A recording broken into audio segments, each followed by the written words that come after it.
కాక్రోచ్ల సమూహం జంతర్ మంతర్లో అభిజిత్ దిప్కే యుఎస్ నుంచి ఈరోజు మార్నింగ్ 7:30కి వచ్చాడు. రాగానే పోలీసు వాళ్ళు కూడా ఆయన పట్టుకుని వెళ్ళి ఆయన ఎసార్ట్ చేసుకొని ఎక్కడో ముందు దాచి ఏదో చేశారు, ఏం మాట్లాడారో తెలీదు. మళ్ళీ పర్మిషన్ మాత్రం ఇచ్చారు ర్యాలీ. సో జంతర్ మంతర్లో వేలాది స్టూడెంట్స్ జన్ జై అంతా ఉన్నారు.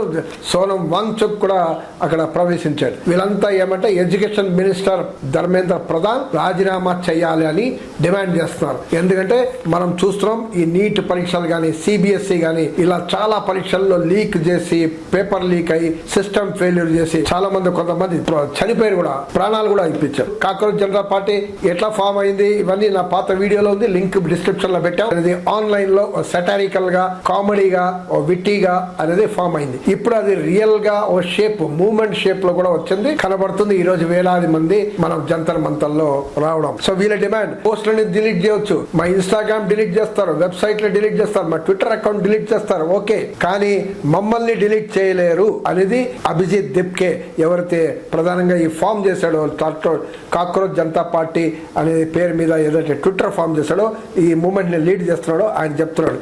దేశ్ కా యువ డరేగా నహీ లడేగా అని చెప్పాడు. వేలాది యూత్ ఈరోజు నినాదాలు ఇస్తున్నారు, పెద్ద ఎత్తున డ్రమ్స్, డప్పులు, సాంగ్స్, స్లోగన్స్ ఇవన్నీ మనం కనపడుతున్నాయి.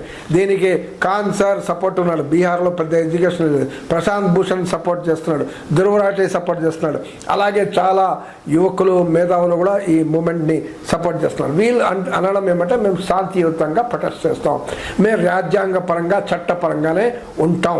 ఏంటి ఈ ప్రొటెస్ట్లకు కారణం ఏమంటే ఎందుకు ఈ యువ జన్జీ కోపంలో ఉన్నారు అంటే చాలా సమస్యలు ఉన్నాయి. నిరుద్యోగం, ఫెసిలిటీస్ లేదు, అసలు ఫ్యూచర్ లేదు, అన్సర్టనిటీ ఆఫ్ ఇండియా, ధరలు, ఇవన్నీ ఈ బ్యాక్గ్రౌండ్లో కష్టపడి ప్రిపేర్ చేసి స్ట్రెస్, యాంగ్జైటీ అవన్నీ అయి చూస్తే ఎగ్జామ్ రాస్తే ఆ ఫ్యూచర్ ఓ సిస్టమ్ పొలిటికల్ ఫెయిల్యూర్, సిస్టమ్ ఫెయిల్యూర్తోనే మొత్తం హైజాక్ అయిపోతుంది వాళ్ళ ఫ్యూచర్. మన నీట్ పరీక్షలు చూసాం, national eligibility entrance test, medical students all India paper leak.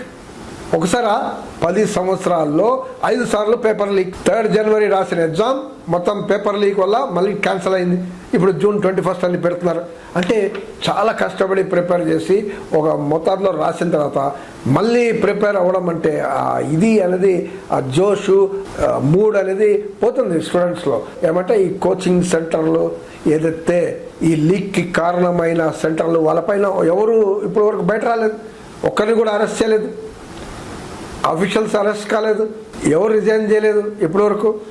అంటే రిపీటెడ్గా జరుగుతున్నప్పుడు ఎందుకు కాదు? మొన్న సిబిఎస్ఈ కూడా మనం చూస్తున్నాం. సిబిఎస్ఈ క్లాస్ 12 సిబిఎస్ఈ ఎవాల్యుయేషన్ చేస్తే 18 లక్షల స్టూడెంట్స్ 98 lakh ఆన్సర్ బుక్లెట్స్ ఇచ్చారు. ఇస్తే నార్మల్గా ఏంటి ఇంతకుముందు ట్రెడిషన్గా టీచర్స్ అనేది దాన్ని ఎవాల్యుయేట్ చేస్తారు, కానీ ఇక్కడ టీచర్స్ కాకుండా ఆన్లైన్ చేస్తాం, ఆన్లైన్ స్క్రీనింగ్, డిజిటల్ దీంట్లో చేస్తాం అని పేరు చెప్పి వాళ్ళందరికీ చాలామంది బాగా రాసిన వాళ్ళకి తక్కువ మార్కులు రావడం అనేది పెద్ద నిరాశ అయిపోయింది.